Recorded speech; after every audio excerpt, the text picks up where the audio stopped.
Hello everyone and welcome back to Inside Art Scroll, where the books you read and the people who write them come to life. Today we are joined by Rabbi Naftali Horowitz, who serves as the Managing Director and the Financial Advisor with J.P. Morgan. I got to start right away. What in the world does that mean? What does a Managing Director and a Financial Advisor with J.P. Morgan do? So Managing Director is just a status of title. How successful you are within the company. It's kind of like the highest level, and it's Baruch Hashem. And I advise people on their wealth, mostly large financial institutions, organizations, not-for-profits, and wealthy people. Now we are here, and we're going to get to it, to discuss your brand new book titled You, a very fascinating book. And I want to get to some specifics in the volume.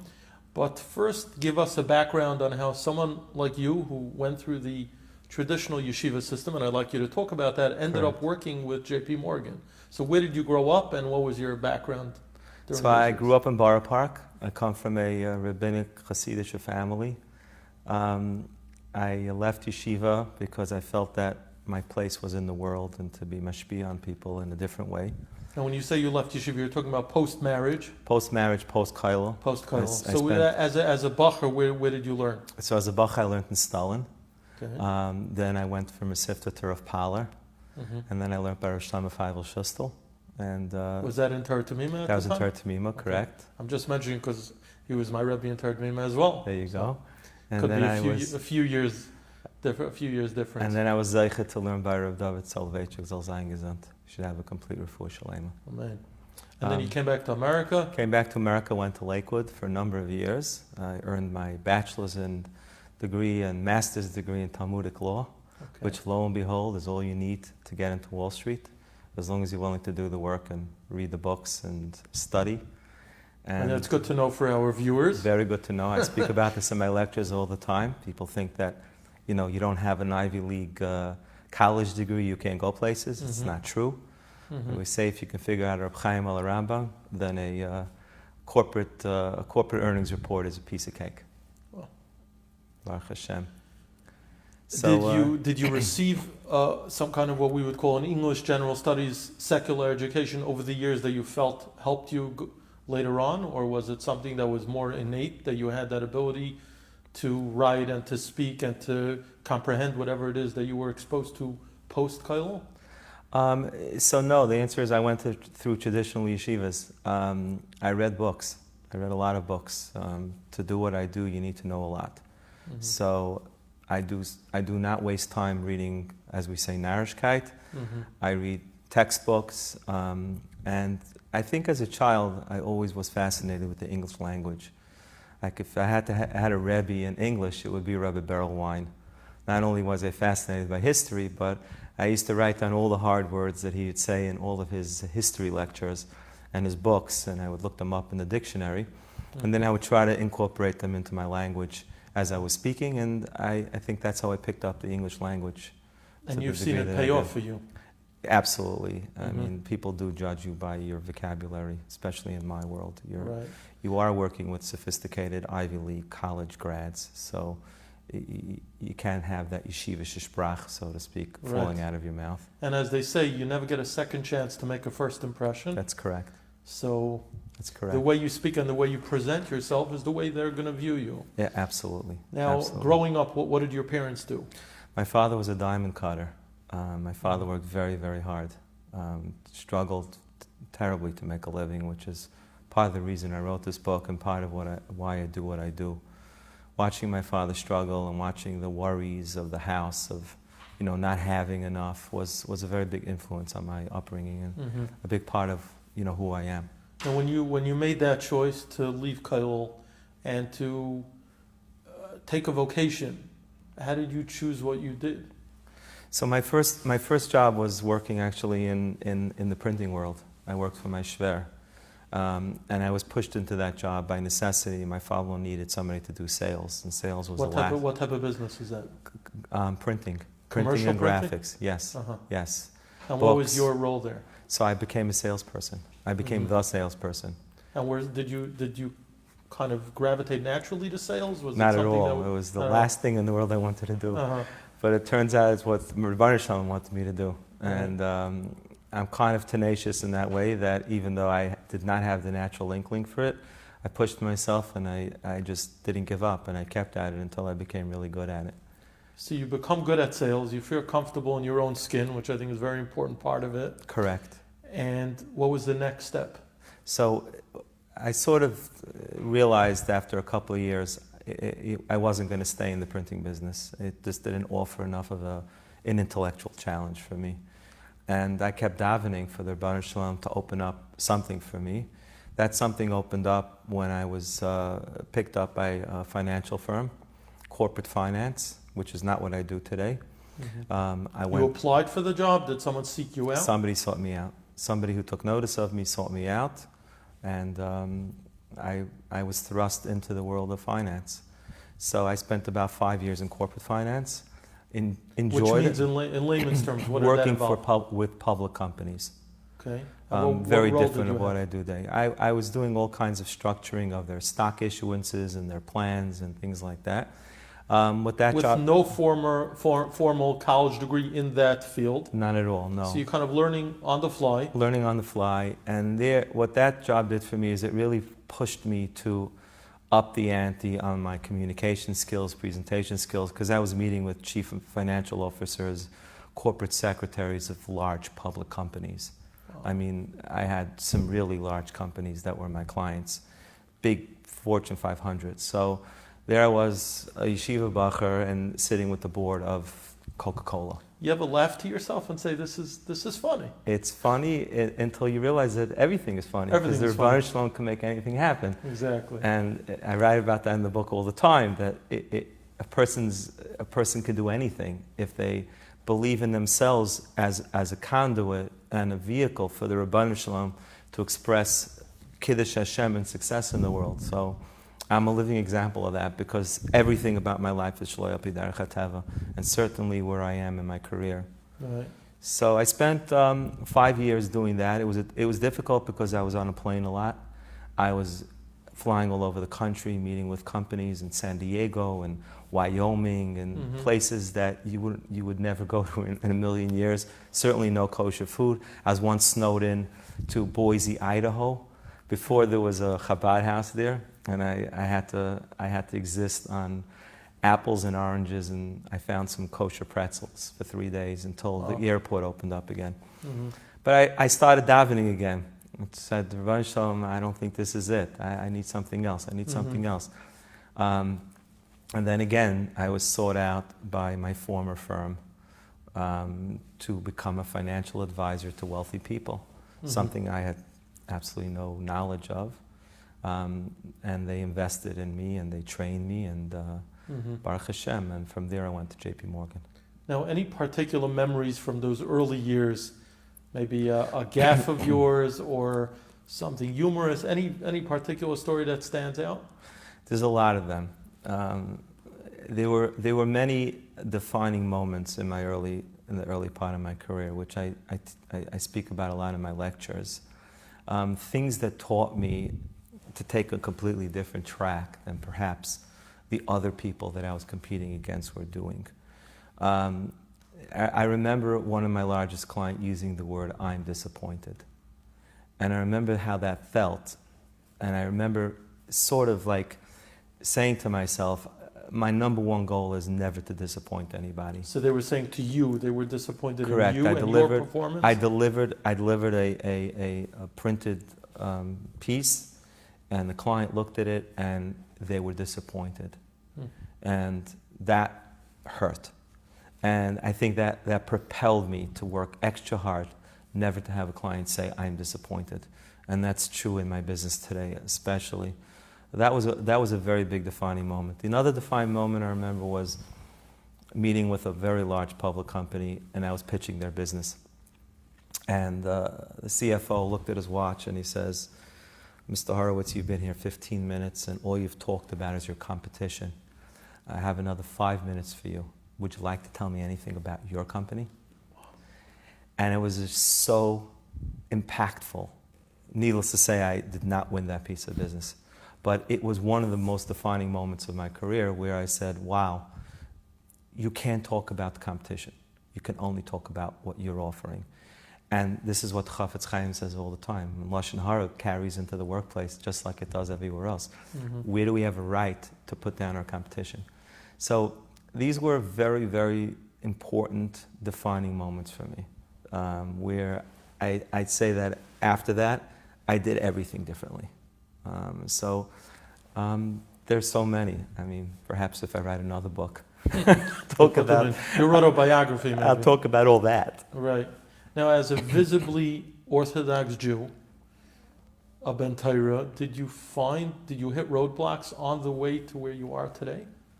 So it's funny, I write about that in my book as well. Of course I did, but I didn't notice them because I just wasn't gyrus them, as we say. I've always believed that, first of all, if you know what you do and you do it well and you make a good impression, most people will look past a beard, a yarmulke. And if they don't, so be it. It wasn't bashert. So I don't really make a big deal about it. I could tell you an interesting story that I once went to a meeting in Oneida, New York. There's a famous silverware company called Oneida. Right. So Oneida is a public company. They're located in Oneida, New York. You would never know where Oneida, New York is. You fly to Rochester and then you just get in the car and you drive and drive and drive. And the person that I went with was somebody from my company who was not that from, but from enough that he shouldn't have done what he did. And as we walked into the meeting, he asked me to take off my yarmulke. And I never take off my yarmulke for a meeting. I never did. And I said, absolutely not. I will not take off my yarmulke. And as we walked into the meeting, he grabbed the yarmulke off my head and put it into his pocket. And it was the most disturbing thing that has happened to me in my career, I have to say. The woman walks in, I still remember her name, and she was wearing a cross at Salem that was literally this big. So she sat down across from us. Here we are, two from Jews without wearing a yarmulke, and here's a Catholic woman portraying proudly her religion.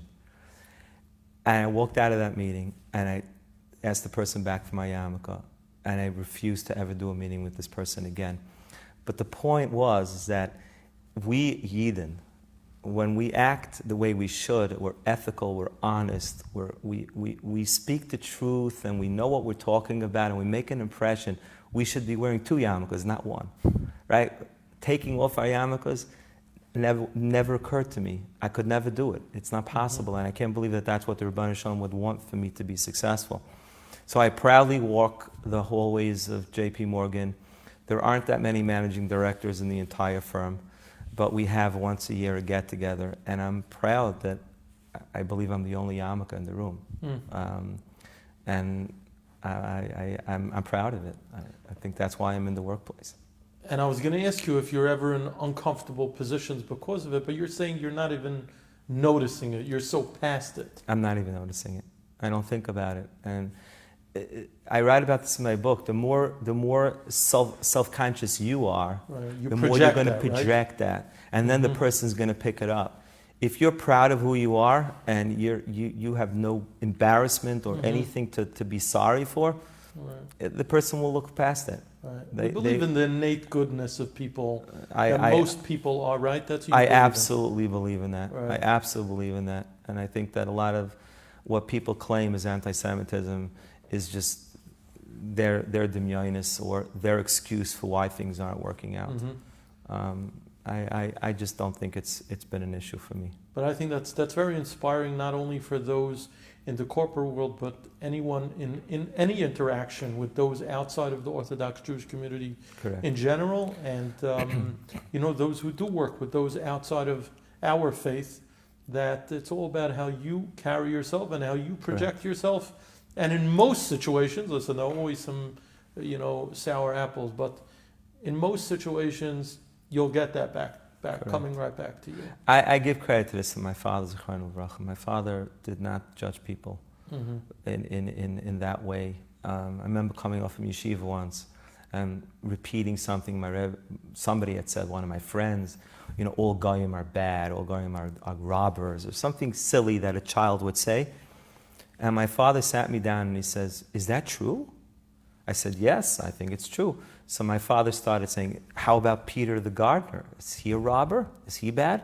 No, I said, Peter the gardener, he's very good, because I knew Peter the gardener. Right. How about Sam, the mailman? And I said, oh no, I like Sam. Sam's a great guy. What about Muriel, who takes care of Zadie, the nurse? And my father showed me how ridiculous that was to just stereotype and make a blanket statement like that. And these things, my father left an impression on me. My father was a person who saw the innate good in every human being. And not just human beings, cats and dogs and bugs. My father wouldn't let us kill a cockroach. If we can catch it and let it outside, he would require that that's what we did. He said it's a living thing. So these are chinuch things that were instilled in me. So it definitely starts with the messages we give our children. I could hear it in your voice, just the way you're speaking about the messages that your father gave you. It obviously stayed with you, and you carried that now into the corporate world and really putting those messages from your youth into action now. Today you work as a financial advisor. You're managing millions of dollars for very wealthy people. Right. Do you have trouble sleeping at night? I used to. 2008 was the hardest period for me, where I watched hundreds of millions of dollars evaporate in weeks. I felt the tremendous achrayus. Right. I was carrying a huge burden. I wasn't sleeping, and it took a big toll on me. There's no question about it. But I realized that this was just requiring me to go back and double down and triple down on my nemurim b'tachan, and truly reframe what my role was for my clients. As one of my rabbanim said to me, he says, nobody hires you because they think you're a navi. So none of us know the future. Nobody knows what's going to happen tomorrow. So over the years, I've gotten much better at it. But there's no question that it's a double-edged sword. The more serious you take this job, the better you are at it, but the bigger the burden you carry. And I manage hundreds of millions of dollars is tzedakah money, that is mam and hegdish, for very large institutions. And that's invested money? Money that they invest? Invested money that they invest. And they're counting on a return in order to make it counting worthwhile. on a return. Projects are built based on these returns. Wow. And it's a huge achrayus. There's no question about it. It keeps me davening very, very hard. Right, it's a huge balance to take your job as seriously as humanly possible without taking that home with you into your personal life. Correct. Absolutely. A lot of muscle learning, a lot of self-introspection. A lot of muscle learning, a lot of self-introspection, which is how I was able to write a book. Right. Now, do you have a relationship directly with these clients, or? Yeah, yes, you do. You build personal relationships with them. Every one of them. Because they're trusting you. Absolutely. With their hard-earned dollars. The relationships are beyond the dollars. Many of them are Jewish. They're mostly not from, but I've unfortunately been at the bedside of several clients. Really? That's how close you are to them. As they breathed their last, I said vidui with several. I've eulogized many. I've taught some clients' children how to lane. Wow. I've really, I've been at the bedside of clients. I've gotten doctors, I've gotten, help to people when they were sick. Most of my clients have become like family to me. You become like family. It sounds like there's a kiruv component to it that Huge. Comes by default. No question. And you're also becoming their therapist on some level, right? Well, my job is 50% therapy. And it's unbelievable how, I remember in 2008, it wasn't just Jews in my office that were coming, because people had literally the rug pulled out from under them. The whole financial system was cratering and crumbling, and people had built this whole dimion of security and financial security on nothing, right? And all of a sudden, one day, it was all crumbling. And it doesn't just it affects everybody. And people were coming to my office because they needed a clergyman They didn't need financial advice. These were colleagues of mine, Jewish and non-Jewish. I remember I taught a class at my former firm. I taught Rabbi Chanan's mimer on the Great Depression. It's an unbelievable mimer. The Jewish Observer did a great job of translating it into English. And I gave out copies. And I showed them the wisdom of Torah, how it explained the Great Depression, which was literally, 2008 was a mirror of it, what was going on with the financial crisis, with money movement and velocity of money and everything that he explains over there about a zuz and putting betachin in money versus the Rebbeinu Shalom. And when I finished the lecture, I was blown away. The room was full. There were at least 10 non-Jews who came to that lecture. And they couldn't get over it, the wisdom of Torah, how it explained it. And what I taught them was that they have to reorient themselves with what they rely upon, which is, it can't be just about your 401k, your bank account, or your pension plan. So you've taken the wealth of experience that you have and you've, I guess, condensed it into a book. So tell us about the process of putting together the book. Why write a book? And how long it took you? What was involved? So why write a book is a question I asked myself as I was writing the book. Why am I doing this? Like most authors. Why am I doing this?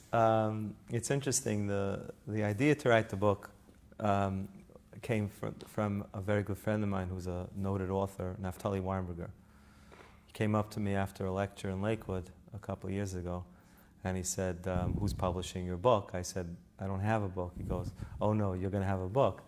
And he just kept at it. He kept emailing me and driving me crazy. You must write a book, you must write a book.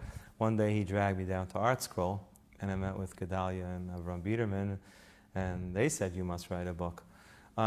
It took an enormous amount of time to write the actual book, and it was time I didn't have. But I thought about it, and I said, look, people come to my office all the time. People come to my home for advice. Personal advice, career advice, which ultimately becomes marriage advice and life advice. Mm-hmm. And they've always said to me, what can I learn? Where can I go? I need to develop tools. So I would, I'd give them parts of א.א.וו and learn this in Nefesh HaChaim and learn this here and learn this here. And I came to realize that really what I would love to do is just say, here, read this. But that thing to me didn't exist. I had to compile my knowledge from so many different places. Mm-hmm. Like a manual almost. A manual. So would you call this a Dale Carnegie book? Would it be a self-help book? If there's a genre, right. Is there a genre, or did you just create? I mean, I think it's contemporary Musar. Yes, it's a self-help book. One of the reasons that I wrote this book was that people were going to Dale Carnegie. Chassidish people were going for weekends to Dale Carnegie and spending Shabbos in a hotel to hear a guy teach them how to live their lives, how to develop motivation, resilience, tenacity, and things. Finding a life's mission was not meant to be learned from somebody like Dale Carnegie. We have it. This is our Messiah. Mm-hmm. So, and I just realized that I need something that I can give people. And as much time as it took to write the book, I realized how much time it's going to save me in having to teach all of this to so many different people one-on-one, and even in lectures, because how much can you get in a lecture an hour? You just can't get that much out. So, I decided this book has to be written. It wasn't really hard to write the book. I never wrote a book before. The information was in me to a very large extent. The difficult part about writing the book was organizing it in a fashion where I really began at the beginning and built my way up. Mm-hmm. As I told my editor, I wrote 17 chapter ones. Mm-hmm. Because the first chapter I wrote, I thought was chapter 1, and then I wrote it, I realized it's not chapter 1, and I wrote a chapter before that, and then a chapter before that. So I really started 3/4 of the way into the book, and then worked my way back. Mm-hmm. And I hope that the reader will find the natural building progression of the growth of self from the beginning throughout the book. That was the challenging part. The second really challenging part was finding the right editor. It took about a year. So the book writing itself was about 6 to 8 months. I rewrote it several times. I'm a little bit of a perfectionist, say in my book. And you said you didn't have the time to do it, so when did you do it? I did it at all kinds of crazy hours. I did it at night, I did it early in the morning. I did it whenever I had time. And I would scribble stuff down and then just go back and write the book. And Motzei Shabbos was a big time for me. I'd lock myself 6-7 hours in my office until the wee hours of the morning, just writing and writing and writing and writing. And then the summer, when the market tends to be quieter and clients aren't as active, I did a lot of writing in the summer. So Baruch Hashem, and I went through several editors till I found the right one. Now you talk about starting at the beginning. What would you say is the beginning? What is the building block, the basis for everything else that you bring later in the book? So the beginning, interesting, the beginning, which I thought was the beginning, was what is the definition of success? The cover says that it's a Torah path to a life of success. So what is success? It's always good to know what you're trying to achieve. Right. It's interesting that people don't really have a definition of success. And for some people, it's a lot of money. But then they make a lot of money and they realize they're not happy. They don't feel successful. So where did I go wrong? The answer is, if you don't know what you're trying to achieve, it's very difficult to achieve it. So that is the beginning of the book, but it's not really the beginning of the book, because there had to be a beginning before that. The beginning before that is to uproot the mindset of, I can't be successful. So my early chapter is basically taking head on those things that people may use as excuses to Rutzim as to why whatever's going to follow in this book does not apply to me. That's the Sitra Achra, that's the Satan, that's the voice inside that's telling you, this book may be for other people, but it isn't for you. And you You're actually just have mediocre. that. Right, I'm sorry. You have that format in the book at the beginning where you say the Satan says. I literally and take. the response is. I take every teretz I've ever heard from myself and for other people, and I just tackle it head on. Because if you can't uproot that up front, you may not get to read the chapter 2, or they may read chapter 2, but they still have that voice of doubt inside of them. Wouldn't you say that the summary of it all really, at the end of the day, boils down to the very, very core principles of Musar, such as Machai Vasa Ba'olamai? That's really what it is. Why are we here? What does Hashem want us to do? It comes out to the very, very foundation of our faith. Correct. And that will ultimately guide everything else. Is that too elementary, or is that really it? It's a beginning. It's a good beginning, but there's a lot more than that. This book goes into things like will. What is will? Where does it come from? I get it. I know why I'm here, but I have no desire. I have no will. I have no motivation. I have no confidence to carry it through, as an example. So, yes, the foundation is, why are you here? It's funny. I was talking to a very chashuv person yesterday, and he said to me, he says, that is a question that he's not sure he can answer. And again, as I mentioned in my book, every corporation has a mission statement. They know why they're in business. JP Morgan knows why they're in business. Some people, they go to work every day, they have children, they marry them off, they do all the things that they do, but they don't really know why they're here and what their mission is. So having a clear mission in life gives you so many advantages, such as, should I do this or should I do that? Well, that doesn't speak to your mission. Is that why you're here? Right? When I see people who are just floundering, generally they can't answer that question. Why are you here? What are you meant to achieve? So the beginning of the book lays that foundation, but there's a lot more that comes beyond that. But would you say that these are fundamental principles that really should be inculcated in children and then adolescents, yes, so that they don't have to find out at age 45, 55, or 65 that they've been living a life void of reason and void of purpose and void of a goal? Absolutely. That's why Mrs. Judy Dick said the next book I write has to be for teens. Yes, even Musar, who learned Musar in yeshiva, it was 20 minutes before dinner, and it was the say that you just wanted to get out of. And right. I remember until I went into business and I started dealing with the anxieties and the stresses of earning a living and everything else that comes with it, raising a family, and I found myself running back to the Sfarim Shank and taking out Chayos Levavos and reading it over and over and over, and realizing that I had put my best friend away in the shelf for 15 years or 10 years, whatever it was, and never opened it. And now I realized how much I needed. And then, you expanded beyond that to all the Svarim Akdoshim that we have that really teach you how to live successful lives. The challenge is that not everybody is able to pull all that information, or more importantly, they don't know how to take Musar and make it applied Musar, to bring it into their everyday life. And this is what I'm trying to do in the book. I'm trying to show the reader that On Your Svarim Shak are the best self-help books you could ever imagine. I think also adolescents are not at the stage of life yet to appreciate why it's so vital.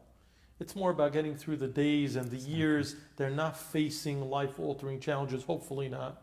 Exactly. It's only later on when a person is at a crossroads, they're dealing with marriage, chinuch, parnasa, health, and things like that they really start opening their eyes and saying, I really need direction. Correct. And many people, unfortunately, not to anyone's fault, but they may not have a rebbe or a mashkiach or a mentor of some sort to guide them and give them the tools that you're providing here. Exactly. Now, in the book, you use the term self-actualization, which jumped out at me. What does that mean, and how do we apply it? Self-actualization means when a person expresses fully their kaychas hanefesh. The Rebbeinu Shalom gave us all talents. The Rebbeinu Shalom gave us a mission. Self-actualization means bringing that, leaving this world knowing that you were the best version of you that you could be. And this is the dormant you that's inside. The book is called You with capital letters because there's a you with small letters and then there's a you. So the neshama comes to this world, it knows it has a mission, it even knows what that mission is. The guf has no idea. And the communication channels between the guf and neshama are not the best ones, right? And the guf makes a lot of noise and the neshama is very quiet. When a person expresses the true self, whether it's in an act of tzedakah, whether it's teaching another person something, whether it's a good Shemon Esrei, whatever it is, there's this euphoric feeling that comes forth. They know that they just were who they really are. And that is self-actualization. It's a feeling of deep meaningfulness and fulfillment. And the more experiences we can have of this, the more we know that we're on the right track to what I would call self-actualization. A lot of what you just said and what's included in the book is related to psychology. It's a lot of psychology. Would you say that the book is solely based on Torah sources and how to apply the modern, contemporary principles of psychology? Is that what it is? Or did you take from different professionals? How would you apply it as far as the sourcing of the content of the book? So it's a very good question. When I gave the book to א.א.וו 4 years old, and he read the whole book. He had just had surgery and he gave me an askama on it. He called me up. He says, I have one taina on you, Naftali. I said, what? He says, you don't quote any psychology books, any psychology sources. I said, but א.א.וו, I never read a psychology book. So the answer is no, I've never read a psychology book. I don't think there's a reason to read a psychology book. I think the א.א.וו is the best psychology book ever written. To read things from Apikarsim and to try to, again, come up with an orientation of self using a secular source is running your engine on the wrong fuel. So the answer is every single thing in that book is Torah sourced 100%. I had Gedolim go through this book page by page to get an askama. It took months to get askamas because this is a book that people could be afraid of. Where is this coming from? Right. But the book speaks for itself. Every single thing is sourced in Torah.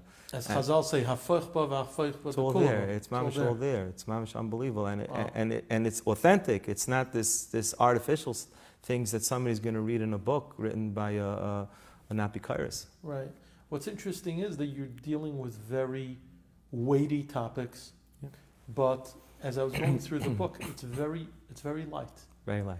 Very non-threatening. Correct. And you break it down into very understandable questions that we all have. Right. These are issues that we all have thought about. Correct. Some we have answers to, some not. Correct. And that's why I think the format of the book is is fantastic. Now, would you say that someone in their teens could read it and comprehend it? And would you say that the book is for men, women of all ages? I don't know how many teens will comprehend some of it, because you pointed out very correctly before, I deal with problems or challenges which come later in life. The same exact ideas could be rewritten to deal with teen challenges. Mm-hmm. Self-esteem, self-orientation, who am I, the whole trying to fit in mindset, the feelings of inferiority and so on and so forth that plague children in school. I'm not academically up to par, I don't have as many friends as somebody else. So I think that the mashalim and the kinds of language would have to be changed for a teenager, typical teenager, to appreciate it. But the idea is it's Torah, so it's applicable to all ages. The book is light. I am Betzim, that's the way I lecture. You know, you have to teach people at that level. And Baruch Hashem, the Rebbeinu Shalom gave me the koyach that I can take something somewhat complex and try to explain. Some of those chapters had to be written 4 or 5 times, especially the chapter on will, which is was a very, very deep, complicated, Kabbalistic chapter. But I rewrote it 7 or 8 times until it came to the point where I could show it to an editor, and she says, yeah, I understood every word of it. Mm-hmm. So. Now you talk about lecturing. What types of groups do you get to lecture on a regular basis? And what is the topic of the lecture usually? Is it business oriented, or is it more of this type of life guidance? Life coaching, right. We could call it life skills. So it's interesting. Most of my lectures are a front. They're a front for come learn how to earn more money, mm-hmm. Which is why people come. Success, sales, confidence, and then people walk out and they say, I learned more Torah in that. But they realize that there's a perfect marriage between the two. So I lecture Baruch Hashem around the world. This is my mitzvah. I don't charge for my lectures. Maybe the organizations charge, but I've lectured to tens of thousands of people, Baruch Hashem, over the last 5 to 6 years or more. A lot of Hasidic communities ask me to come, Belz, Satma, Klosenberg, Skver, and others. It's to build people up. It's to give them hope. It's to teach them tools so that they could be successful people. Whether it's successful people in business or whether it's a successful person in your community, a successful person is built a certain way, and the tools that we need to teach them to be successful is going to essentially work across their life. So I think a lot of it is that I could show them, look at me, nothing special. I didn't go to college. I didn't have any magical upbringing. I had, Baruch Hashem, a beautiful upbringing, but I didn't come from money. I didn't come from anything. Every person can make something of themselves. And every person was put here to make something of themselves.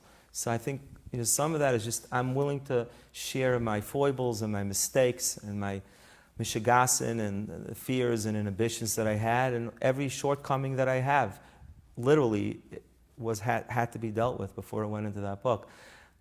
So it gives people hope. The goal is, if he could do it, why can't I do it? What is a memorable mistake or egregious error that you made that maybe taught you something about yourself and about bouncing back? Well, I think the mistakes that I had early on are the same mistakes a lot of people have.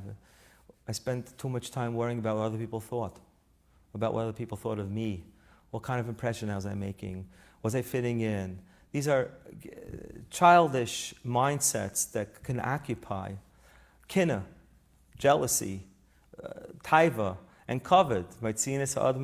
Those are 3 things that put a person into a detrimental mindset. And you can spend your whole life in those mindsets, worrying about this. Does this person think your car is nice enough? Does this person think you're smart enough? Does this person have more than you, less than you? And you spend your whole life occupied on the externalities of your life versus what's internal. And I suffered from this terribly as a child. I wanted to fit in, I wanted to be popular, I wanted this, I wanted that. Until one day I realized, what for? Where's this all going to get me? And so these are things that I remember as a child having moments where I stopped and realized that none of this really matters at the end of the day. And when I entered sales, the biggest detriment to sales is fear of rejection. Someone's going to say no to you. Right. I had to mentally get over that. Who cares? What difference does it make if they say no to you? It doesn't mean anything. It doesn't translate to anything about you. So our biggest obstacle in life is in here. It's how we think. It's how we feel. If we could change that, then everything about our lives change. It's amazing listening to you because there's an interesting dichotomy here.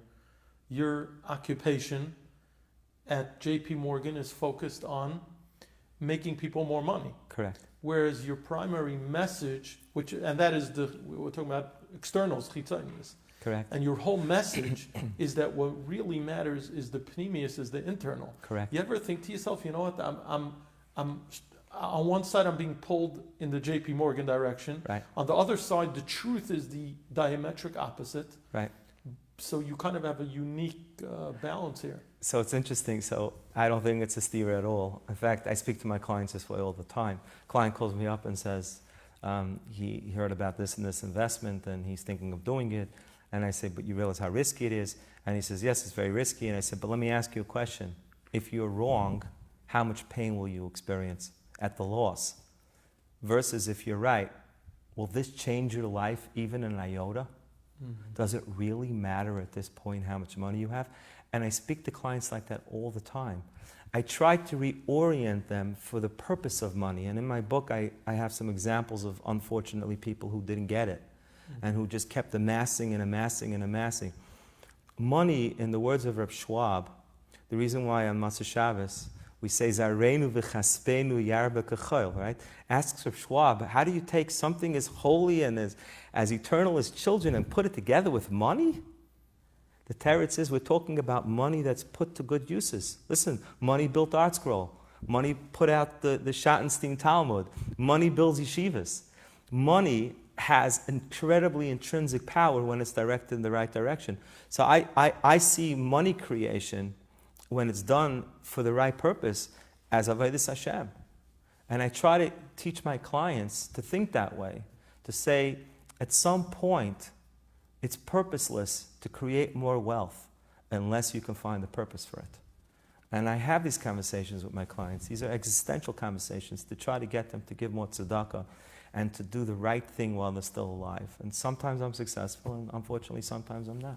You are in a very unique position there where you could literally guide people toward eternity or to nebuch wasting their lives. Exactly. And leaving their money to some useless foundation or something of that sort, which is really... It goes even beyond that. It's that money destroys generations.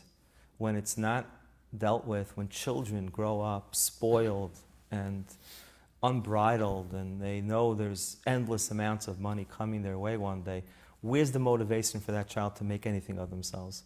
And I encourage my clients to educate their children, to withhold from their children. When I had a client who called me up from a Porsche dealership, and he tells me he's buying his son a Porsche because his son is graduating college. I said, what's left if you buy him the Porsche now? You've basically taken every motivation away from this child. You're giving him the ultimate prize in his world. For what? For graduating college? You can see how money could destroy or money could build. Mm-hmm. I try. Now you've been involved, besides for advising wealthy people, money management for regular people. Correct. Now this is something that I've I don't want to call it a pet peeve, but I've thought about it a lot. Mesila helps people spend the money they have. Correct. But what if the amount of money you have is simply not enough? There's only so many ways you could cut a meager salary. And that leads me to a question that I would love to present to you. In the frum world today, to support a family, you need a lot of money. I don't even want to throw out a number because everyone is different and people live on different levels. But what worked for someone in the 90s, and what would someone be, if someone would be considered wealthy if they made $100,000 in the 90s, today they're not making it. Correct. housing, tuition, weddings, postmarital support, insurance. We could go down the whole list. Yeah. Some people would say that the financial system in the frum world is broken. Right. I've heard stories myself, families upon families that on the outside, they put up a good facade, they seem to be doing okay, maybe they make it through their child's school years, and then it comes to marriage and everything falls apart, weddings and things of that sort. What eitzah do you have to the average breadwinner who's just trying their hardest? They might have even gone to college, they might even have a degree, and it still won't make a difference because they're not earning enough money to support themselves as frum erliche people. What do we tell those people? So your pet peeve is my pet peeve. It's a lot. It's a lot of what I lecture about, and it's a very big motivator in why I go out there and speak to people. I created what's called the Income Enhancement Program, and I put together a series of articles and seminars to teach people how to earn more money. So the Income Enhancement Seminar, Baruch Hashem, was very successful in Eretz Yisrael. It was being worked on in Lakewood for a while, but I think the whole kind of Masilah in Lakewood is not what it used to be. So I agree with you. There are people who are living at their means, and they just don't have enough. So Masilah is tackling those that are living above their means, which is unfortunately a larger percentage of the population than we think. And this goes back to what I was saying before about people living lives for other people. So the Masilah program is meant to bring awareness to where perhaps we're living above your means. So I think that's the first thing. A person has to know what their means, what they can afford, and live at their means. Once they know what that is, and now they have a shortfall, at least they know what that shortfall is. And let me explain why that's important. There are people who spend because they figure, what difference does it make anyway? I don't have enough. So what's another $50? What's another $100? What's another $200? What's another car lease? What difference does it make if I'll buy new shoes? I won't buy new shoes. The whole house is built on cards anyway. And when a person lives that way, there's no motivation. But suppose I showed a person that you're only $300, $400, $600 a month away from where you are. Now I say to this person, you can go back and you could start revisiting all of your expenses, and let's see if we can close that gap. Now they have a concrete, tangible number that they're working towards. That is a motivation for them. Otherwise, it's who cares? So that's step number one. Income enhancement comes down to what's written in this book, self-enhancement. Mm-hmm. So many times, people are under-earning because they're under-living, because they're underachieving, because they're underappreciating who they are and what their kaiches are. They're falling victim to the voice of, I can't, someone else could. That's not me.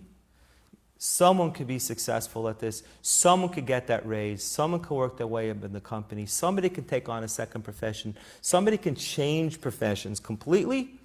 But look at me already. I'm 32. I'm 41. It doesn't matter what age it is.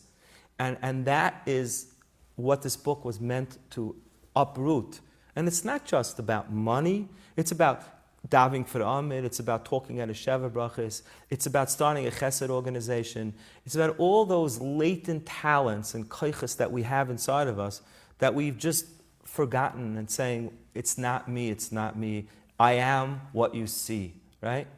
So many times people come up to me in the streets, in shul, and they say, I came to your seminar 3 years ago. I quit my job because I realized I was literally at a dead end. I took that leap. A guy came over to me in Pomegranate once, and he showed me the whole line of herrings and salads in Pomegranate he supplies. And he said he built a beautiful business because he changed his mindset about what was possible for his life. He left his job, his salary job that he was starving from, and he went and he launched this business, and he told me, Baruch Hashem, he's being wildly successful. I can't tell you how many stories I have had and how many experience of people who started businesses because they changed that mindset.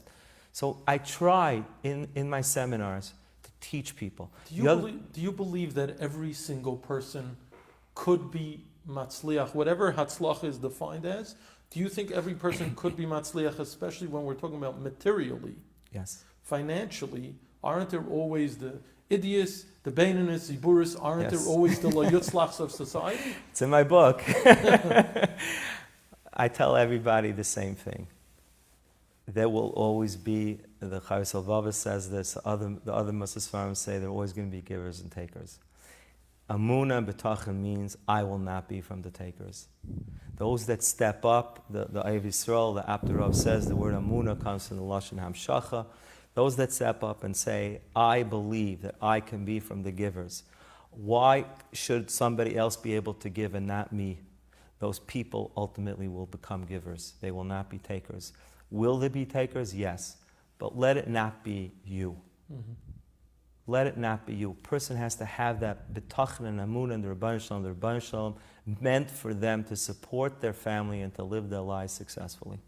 Now people say that money can't solve all problems. But other people say, but money can solve many problems.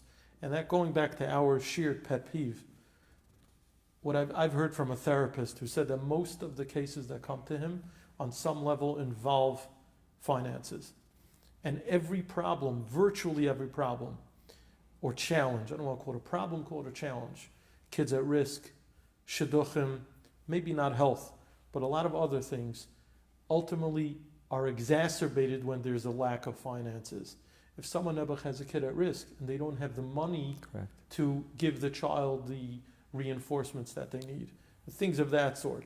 And within marriages also, when someone is financially tight, it creates a tremendous stress on the marriage and people suffer from it. And I always wondered, why is there not more of a focus on helping people, what you call income enhancement? If I ever see a convention and I look at the panels and I don't see one on Parnasa, I scratch my head. Right. This is a very fundamental issue that has to be constantly addressed. Correct. Now, I once brought this up to an Askin, right. And he said to me, Yitzi, what do you want us to give out money? You know, what do you want us to do? Right.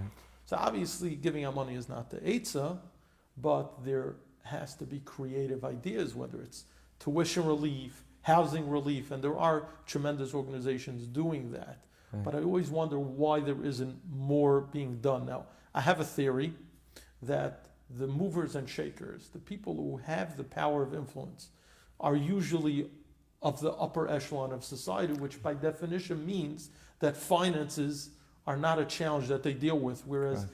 other challenges, such as health, shidduchim, chinuch, they don't discriminate. It doesn't matter what echelon you're on. That's the way the Rebbeinu Shalom made the world. It will affect anyone. Whereas finances, by its very definition, those in positions of power and influence usually don't have that challenge. Maybe they're not understanding just how much the majority of Klal Yisrael is struggling financially. What do you say about that?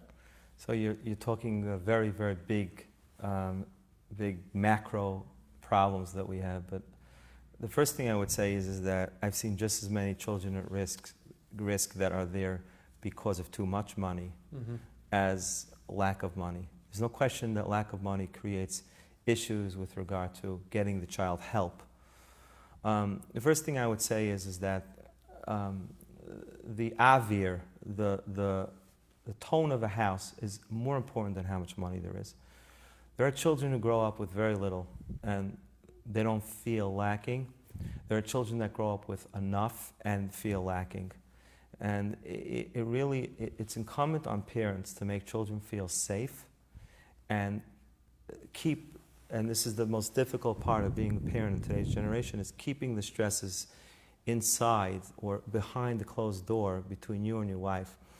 When the children see, chas v'shalom, the words that I once heard, shter'at zayin ayid, as Ramosha Zatzal used to say, then they become at risk. And when they see that tuition and kosher food and yontif becomes a burden and a stress, why should they? Why should they? And I know this is a difficult challenge for people to make ends meet and not let that be the primary focus of the house, as we can't make ends meet. On the other hand, people that have money and they can give and give and give, they have to realize that this is a tremendous, it's an achrayus. You're spoiling your child. You're putting the emphasis on the wrong things. And then those children grow up without purpose and without meaning, and they're also at risk. So I think that's the first thing that I would say, that this is a huge thing. As far as why not more is being done about it, is that it's not so simple. Like I said, how do you take a person who's in a dead-end job, who's afraid to make a career change, right, and doesn't believe in themselves? As I spoke at a seminar a few years ago, and I said that, you know, you have to look at your job as a ladder, and sometimes you have to get off that ladder. You went up 7 rungs, and you're not going any further. And at some point, they're going to throw you off the ladder because you're going to get too old and you're going to be earning too much. And somebody younger is going to come in and they're going to give them your job. They'll do you a favor. They'll give you 3 or 4 months to train the person in.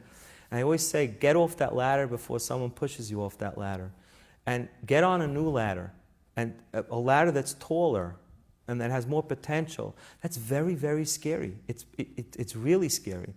And the problem is, if you don't get used to, accustomed to doing this when you're younger, and you wake up when you're 45 or 50 and you want to make that first career change at that age, it's very, very difficult. It's not impossible, but it's difficult.